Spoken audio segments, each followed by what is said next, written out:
औज़ुबिल्लाहिमिनश्शैतानिर्रजीम बिस्मिल्लाहिर्रहमानिर्रहीम। प्यारे साथियों अस्सलाम वालेकुम। Zainul Abidin institute of information technology Chakwari के यूट्यूब चैनल के ऊपर आपको खुशामदीद। आज का हमारा लेसन पावर पॉइंट के अंदर शेप्स को डिस्कस करना है।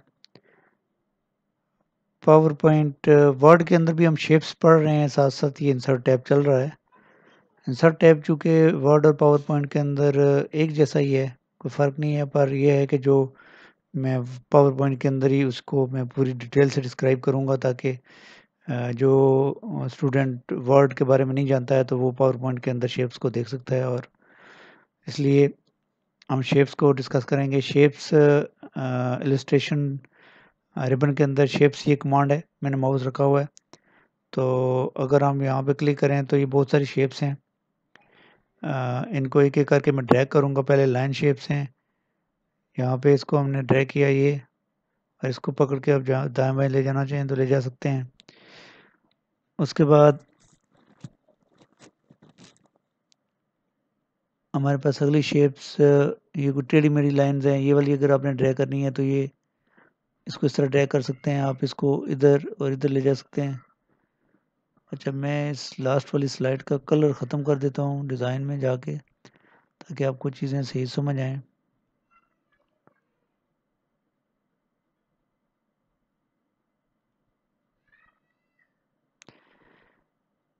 तो अभी ये हमारी शेप है, इसको हमने देखा, इसके अंदर ये येलो नोड है, इसको आप इधर इधर मूव कर सकते हैं इस तरह।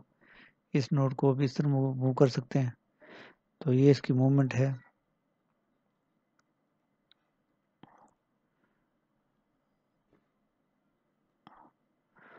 उसके बाद हमारे पास अगली शेप्स क्या है जी,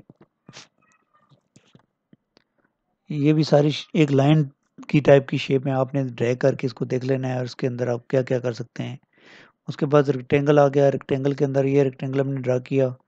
ड्रैग करने के बाद ये जो इसका येलो नोड है, इसको पकड़ के हम इधर ले जाएं, इधर ले जाएं तो इसकी ये शेप बनेगी।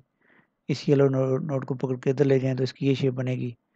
इसको यहाँ से रोटेट भी कर सकते हैं, इसको यहाँ से छोटा बड़ा भी कर सकते हैं, ठीक है। तो ये सारी चीज़ें शेप को ड्रैग करने के लिए होती हैं। अगर इसको आप पूरा इधर खींच ले जाएं तो ये पूरा रेक्टेंगल बन जाएगा। उसके बाद हमारे पास अगला ये कुछ बेसिक शेप्स हैं, इनके अंदर आप इसको ड्रैग करना चाहें तो इस तरह ड्रैग करें। इस येलो नोड को ऊपर ले जाएं तो ये सैड फेस है और ये हैप्पी फेस है, तो इस तरह की चीज़ें आप ड्रैग कर सकते हैं शेप के ज़रिए। इसके अंदर से बाकी चीज़ें भी आप ड्रैग कर लेंगे। इसके अंदर से फ्लो चार्ट के अंदर से मैं एक ड्रैग कर रहा हूँ, हर एक ग्रुप में से एक एक ड्रैग करके मैं आपको बता रहा हूँ किस तरह ड्रैग करना है और उसको रीशेप कैसे करना है, बाकी आप खुद कर लेंगे। ये इसको इस तरह, ये जो पीला नोड है इसका फंक्शन देखें, इसका क्या फंक्शन है, इसको पकड़ के आप अंदर ले जाएंगे तो इस तरह हो जाएगा, बाहर ले जाएंगे तो ये इस तरह हो जाएगा। और अगर आप इस पीले नोड को, येलो नोड को पकड़ेंगे तो ये इस तरह अंदर ले जाएंगे तो इस तरह, बाहर तो इस तरह। इस येलो नोड को पकड़ेंगे तो ये ऊपर ले जाएं तो इस तरह, इधर ले जाएं तो इस तरह। तो ये था इसका ब्लॉक एरोज को कैसे हम ड्रैग करते हैं। उसके बाद एक्विजिशन शेप है, यहाँ पर हमने एक इक्वल का निशान लगाया, और इस इक्वल के निशान को अगर ये इसके दरमियान डिस्टेंस ज़्यादा करना है तो यहाँ से पीलो येलो नोड को पकड़ के आप ऊपर नीचे करें तो ये डिस्टेंस ज़्यादा हो जाएगा। अगर ये छोटे बड़े करने हैं तो यहाँ से आप इसको छोटा बड़ा भी कर सकते हैं। उस एक्विजिशन शेप के बाद हमारे पास कुछ फ्लो चार्ट्स हैं, ये सिंपल से हैं, इनके अंदर कोई नोड छोड़ का चक्कर नहीं है। उसके बाद आपने ये ड्रैग कर लेना है इस तरह। अगर आप ड्रैग करेंगे तो ये इस तरह सिंपल ही होगा, तो इसको आप ड्रैग कर सकते हैं। उसके बाद हमारे पास आता है जी आगे स्टार्स। तो स्टार को अगर आप ड्रैग करें तो ये स्टार है, ड्रैग कर लिया हमने। इसको अगर यहाँ से पकड़ के इधर ले जाएं तो ये बनेगा, यहाँ से ये बनेगा, ये फुटबॉल बन जाएगा, ये 3 कोण 4 कोण, और इस तरह ये स्टार बन जाएगा। तो इसको भी आप स्टार्स के अंदर, बैनर्स के अंदर आप काफ़ी सारी चीज़ें इसको डिस्कस कर सकते हैं। स्टार्स हो गए, बैनर के अंदर भी एक आध बैनर हम ड्रैग कर लेते हैं यहाँ पर, और इसको देख लेते हैं। ये देख लें जी, तो इसको आप इस तरह ड्रैग कर सकते हैं जी। उसके बाद लास्ट पे हमारे पास क्लाउड्स हैं, क्लाउड्स को आप यहाँ पे ड्रैग करें, इस क्लाउड को यहाँ पे ले जाएं, यहाँ पे कुछ एंटर कर लें, तो ये क्लाउड्स है। अब यहाँ तक सिर्फ बात हो रही थी कि शेप्स को ड्रैग करने की। ड्रैग करने के बाद क्या होता है, एक शेप हमने ड्रैग की, ड्रैग करने के बाद देखें अभी आप यहाँ पे ड्राइंग टूल का एक फार्मेट टैब ओपन हो गया। पहले शेप्स को ड्रैग करने का तरीकाकार, उसको रीशेप करने का तरीकाकार, छोटा बड़ा करने का तरीकाकार मैं बता रहा था आपको। तो ये फार्मेट टैब तो हर शेप के साथ ओपन हो जाता है। फार्मेट टैब के अंदर काफ़ी सारी चीज़ें हैं, इंसर्ट शेप्स है, शेप्स स्टाइल है, वर्ड स्टाइल है, फिर उसके बाद अरेंज है, साइज़ है। अरेंज और साइज़ हमने पीछे मेरे ख्याल में हमने पिक्चर में भी पढ़ा था, चलो फिर भी डिस्कस करेंगे इसके ऊपर थोड़ा बहुत। तो जब हमने ड्रैग की इसके अंदर टेक्स्ट लिखना है तो राइट क्लिक करेंगे, इसके अंदर ऐड टू टेक्स्ट करेंगे।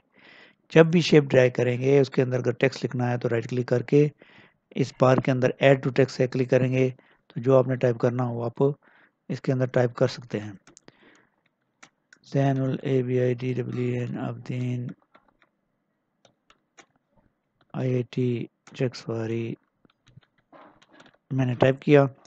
टाइप करने के बाद हम आगे चलते हैं, इसके ऊपर डिस्कस करते हैं। शेप के एडिट पॉइंट्स हैं, अगर आपने शेप चेंज करनी है तो यहाँ से आप शेप को चेंज कर सकते हैं, ठीक है जी। और अगर आपने इसके पॉइंट्स को एडिट करना है, हाँ बस शेप चेंज कर सकते हैं यहाँ पर। उसके बाद हमारे टेक्स्ट बॉक्स है, तो टेक्स्ट बॉक्स और शेप में क्या फ़र्क होता है? कोई फ़र्क नहीं है, सिर्फ इतना फ़र्क है शेप के अंदर आप राइट क्लिक करके ऐड टू टेक्स्ट करते हैं और टेक्स्ट बॉक्स के अंदर डायरेक्टली टेक्स्ट लिखते हैं, बस इतना फ़र्क है, बाकी सब चीज़ें सेम है। तो हम शेप को डिस्कस करेंगे तो आपको चीज़ें समझ आती जाएंगी। फार्मेट टैब के अंदर हम शेप के अंदर अगर ये कलर ऐड करना चाहें तो ये कलर भी ऐड कर सकते हैं। ये है इसका थीम, अगर कोई बना बनाया थीम आप यूज़ करना चाहते हैं, ये टेक्स्ट के हवाले से है, ये इसके अंदर फिल के हवाले से है, ये इसके ऊपर बॉर्डर के हवाले से है, तो इन तीनों को आप यूज़ कर सकते हो। लेकिन अगर आपने यहाँ से इसके अंदर फिल करना है तो ये आप फिल कर सकते हो, और इस फिल के आई ड्रॉपर के ज़रिए करना है तो वो भी आप कर सकते हो। आई ड्रॉपर का मतलब ये होगा कि जब आपने ये शेप सेलेक्ट की, आई ड्रॉपर के ऊपर क्लिक किया, तो अभी यहाँ से हम चाहते हैं कि ये कलर जो है इसके अंदर हो जाए। तो देखें मैंने पेंसिल को यहाँ पे रखा, कलर उसके अंदर वही कलर हो गया। तो ये आई ड्रॉपर कलर का फंक्शन था। उसके बाद हमारे पास अगला फंक्शन है कि अगर आपने इसके अंदर कोई पिक्चर लगानी है तो पिक्चर आप लगा सकते हो। यहाँ पे अगर आपके पास कोई पिक्चर्स हैं तो आप पिक्चर को इसके अंदर ऐड कर सकते हो।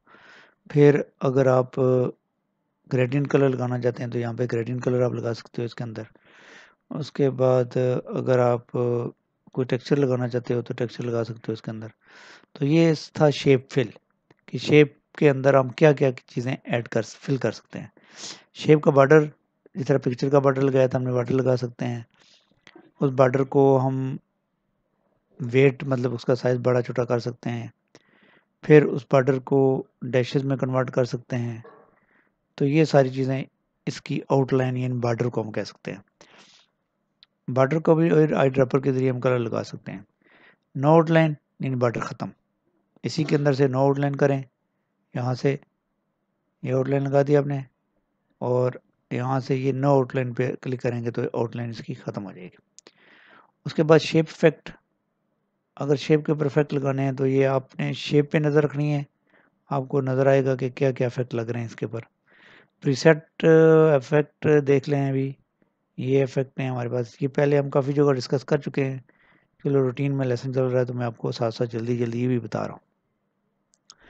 शेप के नीचे शेडो, राइट साइड पे बैक पे शेडो, लेफ्ट साइड पे बैक पे शेडो, इनर शेडो, ये सारे इनर हैं, ये आउटर शेडो है। तो ये शेडो देना हो फिक्स शेप को आप दे सकते हो।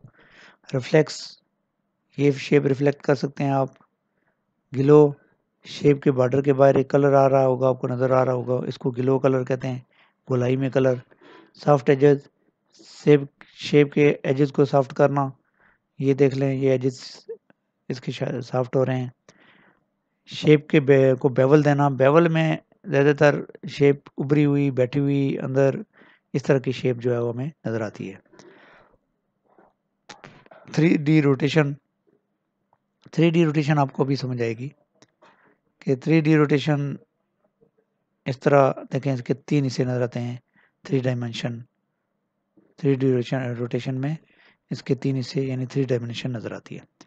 तो ये 3D रोटेशन था। ये हमारी शेप्स इफेक्ट थे जो आपने बड़े गौर से देखे, बड़ी डिटेल से मैंने डिस्क्राइब किया। उम्मीद है आपको समझ आ गया होगा। Word style, word art style मतलब कि जो टेक्स्ट है इसके अंदर, उसको अगर आपने कोई स्टाइल अप्लाई करना है तो यहाँ से आप स्टाइल अप्लाई कर सकते हो। इफेक्ट स्टाइल, ये इफेक्ट है, ये जो हम कर रहे हैं टेक्स्ट के ऊपर इफेक्ट लगा सकते हैं हम। लगाने के बाद यहाँ से क्लियर भी कर सकते हैं। ये लगा दिया, फिर यहाँ से इसको क्लियर कर दिया।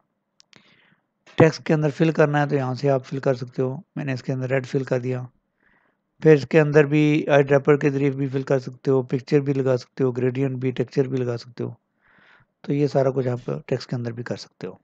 जिस तरह हमने यहाँ पे शेप के अंदर की हैं ये चीज़ें, ये सारी यहाँ पे आप टेक्स्ट के अंदर फिल में भी कर सकते हो, ग्रेडियंट भी आप कर सकते हो।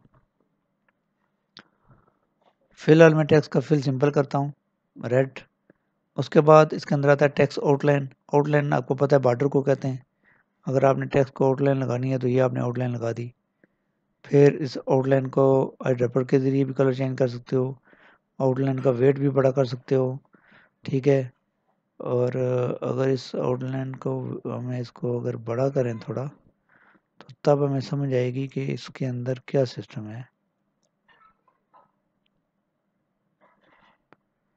ये देखें आप, इसके अंदर रेड कलर है और आउटलाइन इसकी ब्लू है।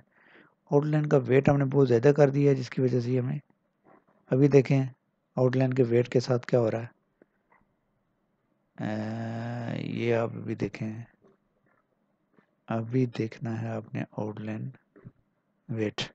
देखिए वेट ज़्यादा हो गया, कम हो गया, और इसको हमने यहाँ तक लेके आ गए। उसके बाद आउटलाइन को डैशेस में करना है तो वो भी आप कर सकते हैं। देख लें, डैशेस में कन्वर्ट हो जाएगा। जिस तरह भी करना है आपकी मर्ज़ी है, जैसे आपको अच्छा लगे। नो आउटलाइन, आउटलाइन ख़त्म हो गई। टेक्स्ट इफेक्ट, टेक्स्ट को के नीचे शेडो, देखिए शेडो आ रहा है। टेक्स्ट रिफ्लेक्शन, टेक्स्ट रिफ्लेक्ट हो रहा है। टेक्स्ट ग्लो, टेक्स्ट के बॉर्डर के बाहर, आउटलाइन के बाहर एक ग्लो कलर में आ रहा है। नज़र आ रहा होगा आपको, अभी वजह नज़र आ रहा है, ये अभी नज़र आ रहा है। इसको ग्लो कहते हैं, यानी गुलाई में कलर। टेक्स्ट के ऊपर बेवल अप्लाई करना है तो ये टेक्स्ट के ऊपर बेवल अप्लाई कर सकते हैं आप। टेक्स्ट उभरा हुआ, बैठा हुआ, दबा हुआ नज़र आएगा। टेक्स्ट के ऊपर रोटेशन, 3D रोटेशन देख लें आप, ये अप्लाई हो रही है 3D रोटेशन। टेक्स्ट के ऊपर ट्रांसफॉर्मेशन, ये ट्रांसफॉर्मेशन है, ये टेक्स्ट के ऊपर आप अप्लाई कर सकते हो। इस तरह की ट्रांसफॉर्मेशन के मुख्तलिफ स्टाइल हैं, आप देखते जाएं और इसको अप्लाई करते जाएं, और उम्मीद है कि आपको इसकी समझ बड़ी डिटेल में आ गई होगी। ये send to back bring forward वाला फंक्शन जो है, ये हमने पिक्चर के अंदर भी पढ़ा था, इसके अंदर भी डिस्कस कर लेते हैं। ये 2 शेप्स हैं, इसको हम कलर चेंज कर लेते हैं। फॉर्मेट में जाके, यहाँ से जाके इसको हम येलो कलर कर लेते हैं। इसको सेंड टू बैक करना है तो पीछे चलेगी, जो सिलेक्ट होगी वो दूसरी के पीछे चली जाएगी। अभी पीछे वाली सिलेक्ट है तो उसको ब्रिंग फॉरवर्ड किया तो वो सामने आ गई। तो ये था इसका सेंड टू बैक और ब्रिंग फॉरवर्ड का फंक्शन। सिलेक्शन पेन के अंदर ये हमारे पास 1 2 3 4 1 2 3 4 शेप्स आ रही हैं। सारी गायब करनी है तो आंखें बंद करें इनकी, ये सारी वो गायब हो जाएंगी। आंखें ओपन करें तो ये सारी आ जाएंगी। तो ये था शेप का सिलेक्शन पेन। अलाइनमेंट अगर शेप करनी है तो टॉप, मिडल, बॉटम, राइट, ये आप कर सकते हैं। देख लें, ये लेफ्ट पे कर सकते हैं आप, मिडल पे कर सकते हैं आप, बॉटम पे कर सकते हैं। तो जहाँ पे भी अलाइनमेंट आपने करनी है वो आप इसको अलाइनमेंट कर सकते हैं। उसके बाद रोटेट का ऑप्शन है। ग्रुप इसमें ये नहीं हो रहा, पावर पॉइंट में ग्रुप नहीं होता है, तो ये वर्ड में ग्रुप हो जाता है। तो ये आप इसको शेप को रोटेट कर सकते हैं। रोटेट के बाद शेप का साइज बड़ा कर सकते हैं नीचे, और छोटा कर सकते हैं। ये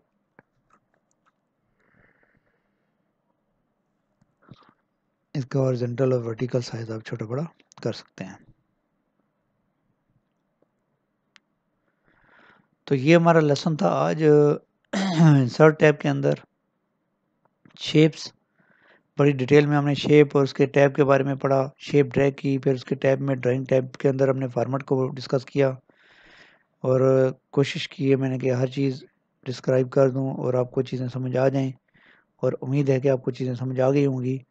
तो ये हमारा पावर पॉइंट का आज का लेसन कंप्लीट होता है और उम्मीद है कि आपको चीज़ें समझ आ गई होंगी। अगर ना समझ आई हो तो आप इसको कमेंट्स कर दें और उसका मैं आपको जवाब दे दूंगा। उम्मीद है ये लेसन आपको पसंद आएगा और आप इससे कुछ सीखेंगे और आपको सीखना चाहिए। आज के ट्यूटोरियल में इतना ही। अगले ट्यूटोरियल में फिर मिलते हैं। अपना ख्याल रखिएगा। अल्लाह हाफिज़।